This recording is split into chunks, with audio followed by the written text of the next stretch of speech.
UP के धर्मांतरण के मास्टरमाइंड छांगुर बाबा उर्फ जलालुद्दीन के ठिकानों पर ईडी की रेड हुई है। गुरुवार सुबह 5 बजे बलरामपुर के 12 ठिकानों और मुंबई के 2 ठिकानों पर छापेमारी चल रही है। सूत्रों के मुताबिक ईडी की जांच में पता चला है कि गिरोह के 30 में से 18 खातों में अब तक करीब 68 करोड़ रुपए का ट्रांजैक्शन दर्ज हुआ है। महज 3 महीनों में 7 करोड़ रुपए की विदेशी फंडिंग इन खातों में ट्रांसफर की गई। यह रकम हवाला और मनी लॉन्ड्रिंग नेटवर्क के जरिए विभिन्न देशों से भारत में भेजी गई है। छांगुर गिरोह की गतिविधियों से जुड़े आतंकी नेटवर्क के दस्तावेज भी हाथ लगे हैं। एक बड़ी इमारत को आतंकी ट्रेनिंग कैंप के तौर पर इस्तेमाल किए जाने के सबूत, 2 विदेशी फंडिंग से बंगला, शोरूम, फॉर्चूनर जैसी लग्जरी गाड़ियां खरीदी गईं। वहीं 3 दरगाह में हर साल भव्य उर्स होता था, जिससे देश विदेश के लोग जुटते थे।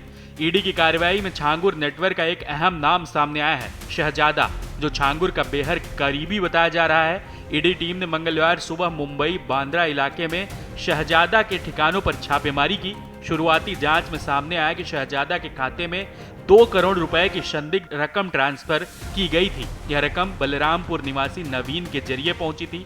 ईडी को शक है कि यह पूरा लेन देन धर्मांतरण नेटवर्क से जुड़ी हवाला फंडिंग का हिस्सा है।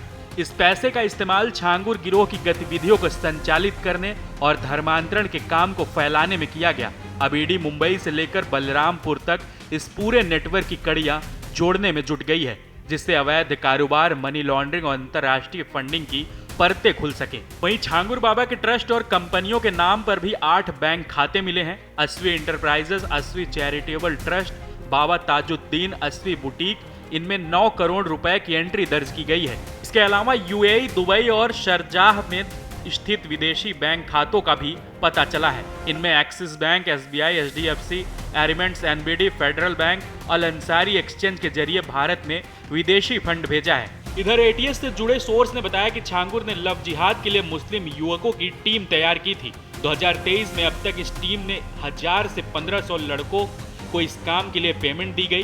भारत में छांगुर का नेटवर्क यूपी के अलावा महाराष्ट्र, बिहार, बंगाल, कर्नाटक और तमिलनाडु तक फैला हुआ है। गैंग का सबसे ज्यादा फोकस नेपाल सीमा से सटे 7 जिलों पीलीभीत, लखीमपुर, श्रावस्ती, बहराइच, बलरामपुर, सिद्धार्थनगर और महाराजगंज पर है। जांच में पता चला कि छांगुर ने धर्मांतरण के लिए अपने कोडवर्ड भी बनाए थे।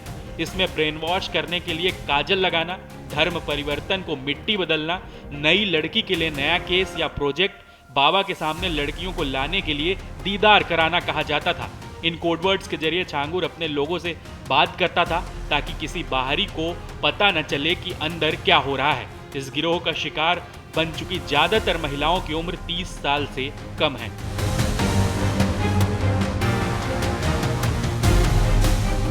देश दुनिया की ताजा खबरें और वीडियोस के लिए अभी डाउनलोड करें पत्रिका ऐप।